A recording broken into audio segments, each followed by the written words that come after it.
One peaceful morning, Johanna Shannon, a woman carrying a sense of sadness, goes outside to throw away something wrapped in a sheet.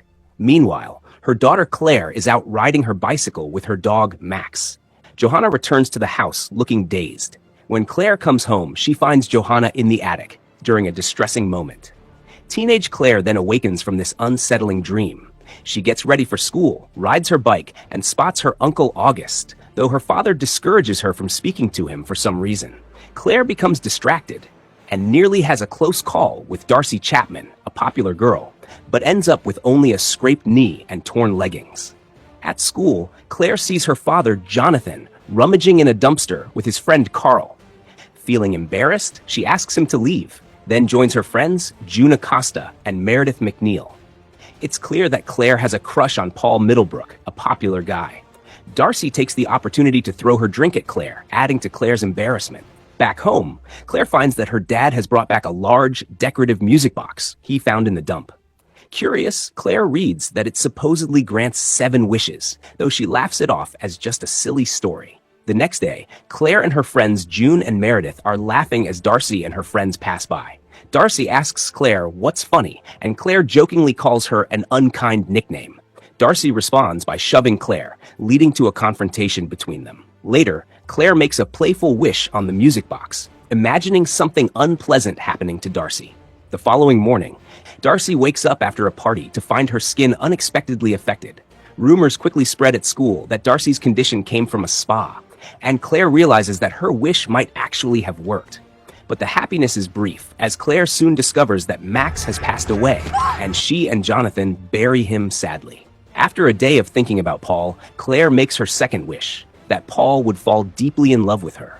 At school, Paul begins showing strong interest in her, even though his girlfriend, Lola Sanchez, is nearby.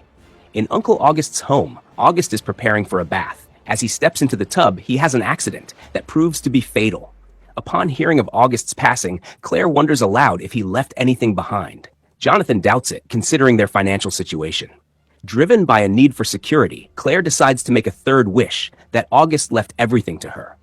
The next morning, Claire is surprised to learn she has inherited August's belongings. She and her father move into a grand home, purchase new cars, and Jonathan even gives Claire his credit card for a shopping spree with her friends.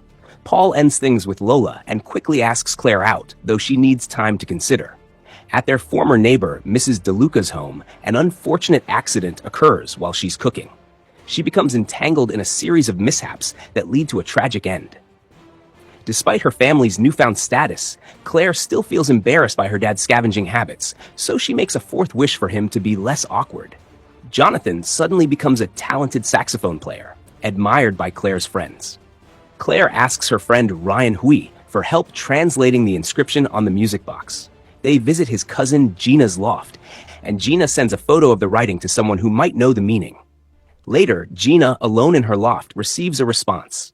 Disturbed by the translation, she tries to reach Ryan. As she attempts to leave, she trips and has an unfortunate accident.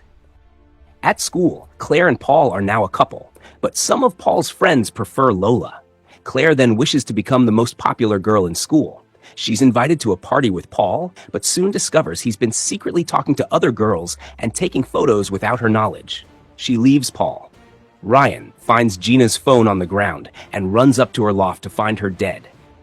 He finds Claire at school and tells her that he learned the phrase on the box translates to, "When the music ends, the blood price is paid." He tells Claire that Gina is dead, and he asks her if all the good things that has been happening to her was because she made wishes. She denies this, but Ryan isn't fooled and scorns her for being selfish. Claire goes to Mrs. DeLuca's home and enters to a horrible smell. She then finds Mrs. DeLuca's dead body, still lingering by the sink. Claire tells June and Meredith about the box and how she's been making wishes. Meredith chides her for not using wishes on good things instead of using them on herself. June encourages Claire to get rid of the box. Claire goes to do so, but then decides to keep the box just in case. While Claire is sleeping at night, she finds Paul has broken into her room. He asks her if it's over between them. Claire makes it obvious that it is, and he does bad to himself. He is later taken to the hospital. Later, the girls stay at a hotel. Claire receives a call from Jonathan, who's on his way to a gig but gets a flat tire. Meanwhile, Meredith takes an elevator back to her friends, but it malfunctions and tragically falls. While mourning, June blames Claire for Meredith's accident.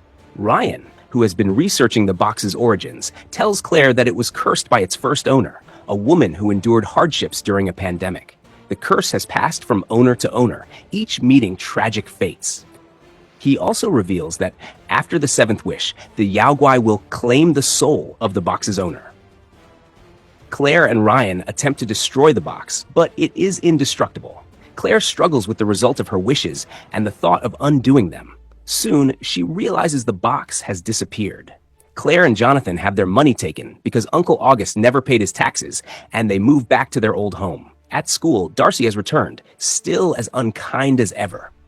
Claire discovers that June had tried to dispose of the box, leading to an accidental confrontation that results in June getting hurt.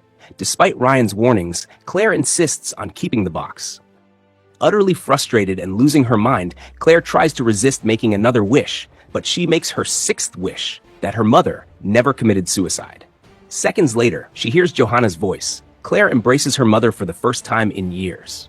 It also turns out that in this new timeline, Claire has younger twin sisters. Claire later learns that her mother had once owned the box and had experienced similar heartache. But Claire quickly realizes that Jonathan is now in danger due to her wish. She tries to warn him, but he has a tragic accident. In desperation, Claire makes her final wish to return to the day her father found the box. Claire wakes up on that fateful day. Max is on her bed. She calls Meredith to hear her voice, though she's annoyed that Claire woke her up. Claire asks Jonathan if she can join him and Carl as they go looking for things. Claire finds the box in a bin and wraps it in a sheet, taking it with her. Before going to school, she tells her dad she loves him. Claire finds Ryan and hands the box over to him, telling him never to open it and to hide it away. Claire then walks off happily, only to have an unexpected accident as she crosses the road, leaving her friends in shock. It turns out she is the last blood sacrifice to be paid. In an after-credits scene, Ryan, while burying the box, feels drawn to it. He reads the inscriptions and smiles, intrigued by its mysterious promise of 7 wishes. Thanks for watching. Subscribe or follow for more interesting stories.